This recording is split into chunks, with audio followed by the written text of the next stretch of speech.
dont le module n'est autre que le rayon du cercle où se trouve cette impédance. Et on sait très bien que la puissance vraiment transmise à une charge, à une antenne ou ce que vous voulez, c'est tout simplement c'est la puissance disponible par le générateur, c'est-à-dire la puissance maximale que peut générer l'émetteur, facteur de 1 moins le coefficient de réflexion au carré.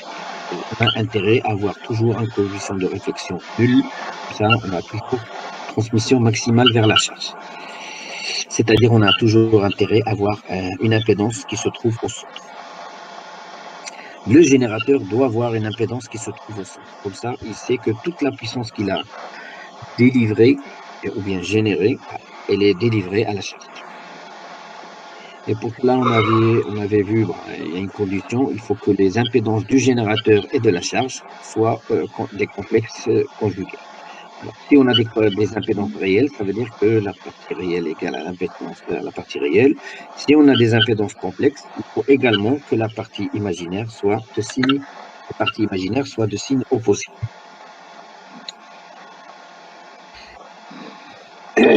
Alors voilà, on a déjà vu les raisons pour lesquelles on veut faire ça. Alors, on a dit que alors, quand on a une charge ZL, c'est très rare que ça soit exactement égal à Z0, parce que ça dépend, est-ce que vous avez un mélangeur, est-ce que vous avez un amplificateur, est-ce que c'est une antenne, est-ce que c'est un diviseur, est-ce que c'est une branche, est-ce que c'est très rare que ça soit purement résistif est égal à 50 ohms, donc ce sera toujours une impédance quelque part dans la bac. Je ne sais pas. Et on va essayer de faire en sorte d'ajouter un quadripôle entre les deux, un circuit, on va appeler un circuit d'adaptation, dont le but, c'est quoi? C'est de transformer le coefficient de réflexion de la charge, gamma L, en un coefficient de réflexion, gamma in, est égal à 0. C'est-à-dire qu'il faut faire en sorte que cette impédance se transforme et devient ici, exactement. Alors, bien sûr, les composants que je vais utiliser ne doivent pas être des composants résistifs, c'est-à-dire qui absorbent de l'énergie, sinon ça sert à rien. C'est-à-dire tout simplement, imaginez que vous avez une résistance, un émetteur qui a une impédance d'entrée de 25 ohms, d'accord? Vous avez une ligne de transmission qui fait 50 ohms. Vous avez un générateur d'1 kW, d'accord? Hein. Puis après, vous vous dites, ah, ça Z0 est égal à 50 ohms. Pour adapter, ben tiens, je vais ajouter ici 25 ohms. C'est vrai que le gamma in ici est égal à 0.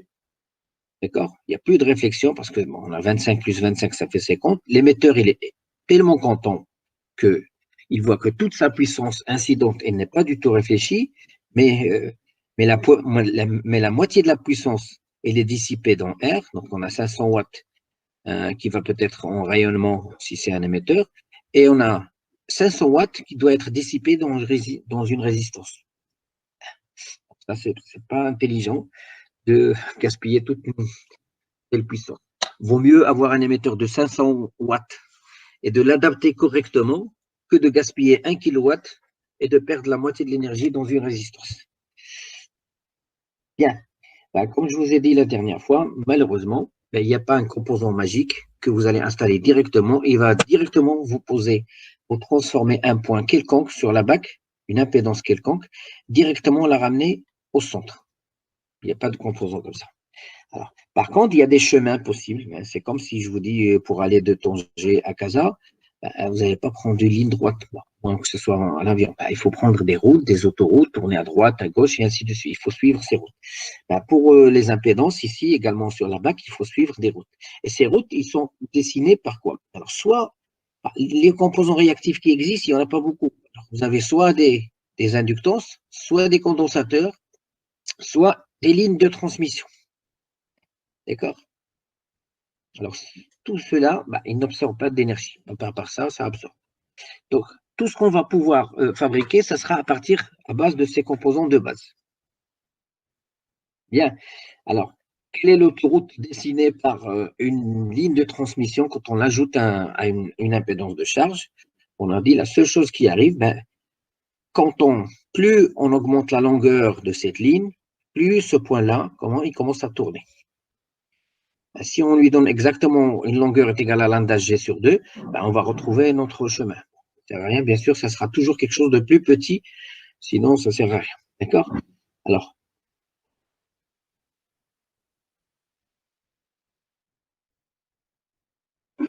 la seule chose qu'on va pouvoir, c'est des rotations.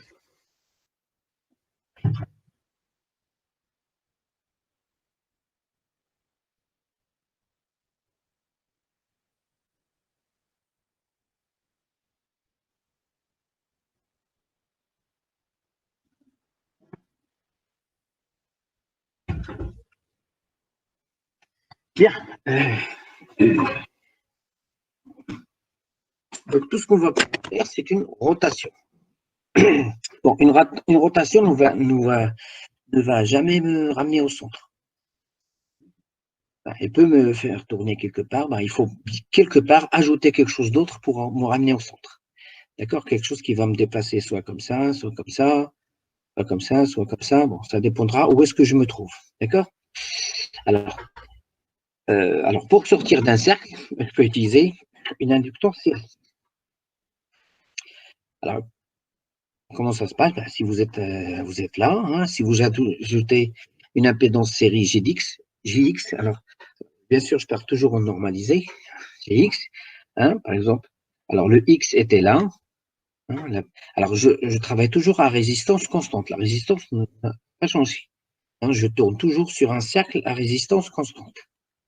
Donc, qu'est-ce que j'ai ajouté? JX. Donc, je me déplace dans le cercle R est égal à Z est égal à R plus JX. Alors, par exemple, ici, je passe de 1 à 2.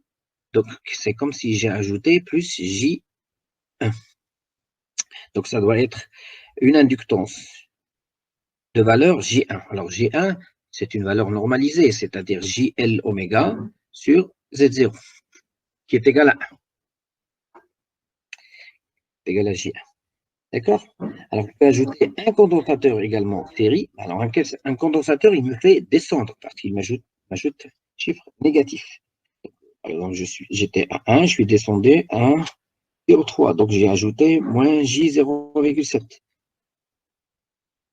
D'accord? Alors, donc, les composants qui vont me faire descendre, c'est un condensateur. Ce qui va me faire monter, ça sera une inductance. Alors, quelle que soit ma position. Alors, si je suis ici, si j'ajoute un L série, je monte comme ça. Si je un condensateur, je descends. Mais je reste toujours dans un cercle à résistance constante, parce que la résistance n'a pas été affectée. Bien. Bon, un cas particulier du premier exemple, c'est la ligne de transmission. Si je prends carrément exactement une longueur L est égale à lambda sur 4, je fais juste la moitié d'une rotation. Donc, je transforme une impédance qui était ici en une impédance qui est là. Ça sert souvent, si jamais on a une impédance réelle, c'est un transformateur d'impédance. Alors,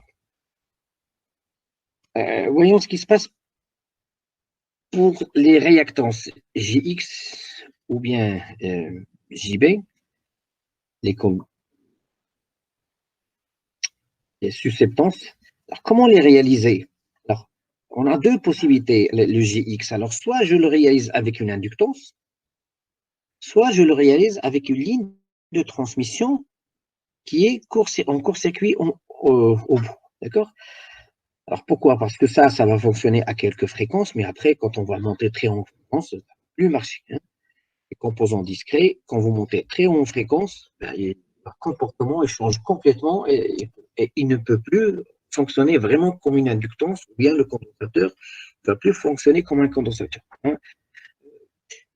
Je vais vous dire franchement, le maximum que l'on peut trouver, généralement, c'est dans les 500 MHz jusqu'à carrément maximum, c'est 1 GHz pour les composants conventionnels. C'est déjà 1 GHz, j'étais généreux. On fera un exemple en TP, on va prendre juste une résistance que vous connaissez et on va mesurer son impédance R en fonction de la fréquence. vous allez voir qu'à partir les résistances classiques que vous utilisez, à partir de 10 MHz, elles changent de comportement. Elles commencent à changer de valeur, puis après, vous verrez que ça change complètement. Les inductances et les condensateurs, c'est à peu près la même chose. D'accord. Il faut utiliser des composants CMS, c'est-à-dire montés en surface, extrêmement petits, avec le minimum de composants parasites. Alors, ce sont des composants, peut-être que vous avez déjà vu, c'est des trucs juste comme ça, avec un plaque métallique, un petit connecteur métallique. Il n'y a même pas les fils de, parce que ça, c'est une inductance. Ça, c'est une inductance. Rien que ça, la résistance, vous l'avez, mais entre les deux, ça c'est un condensateur équivalent. C'est-à-dire en très haute fréquence, il va court-circuiter les résistances. Donc, ça marche, mais à une certaine valeur, à une certaine fréquence. Ça ne marche pas toujours. Toutes les fréquences. Bien, alors comment pouvoir réaliser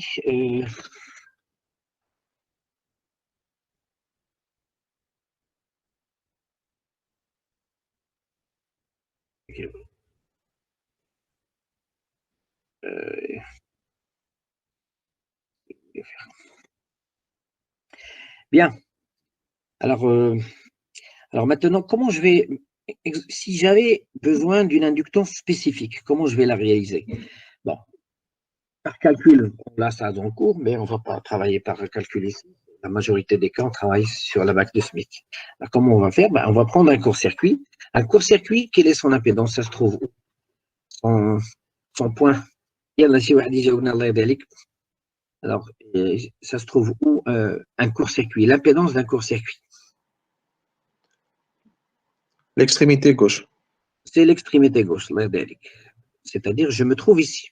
Ça, c'est Z égale à 0 ohm, plus J0. Alors ça, c'est plus J01, ça, c'est plus J moins J01, et ça, c'est 0 plus J0.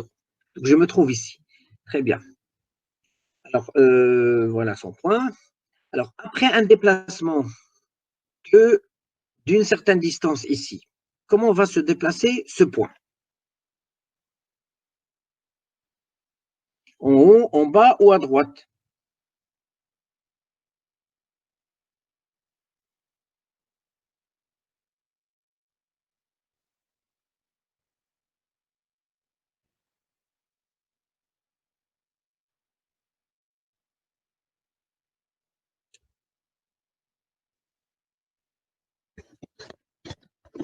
J'espère que vous avez déjà révisé un petit peu le cours, parce que ce qu'on va voir aujourd'hui, c'est si vous n'avez pas déjà révisé, ça serait très grave.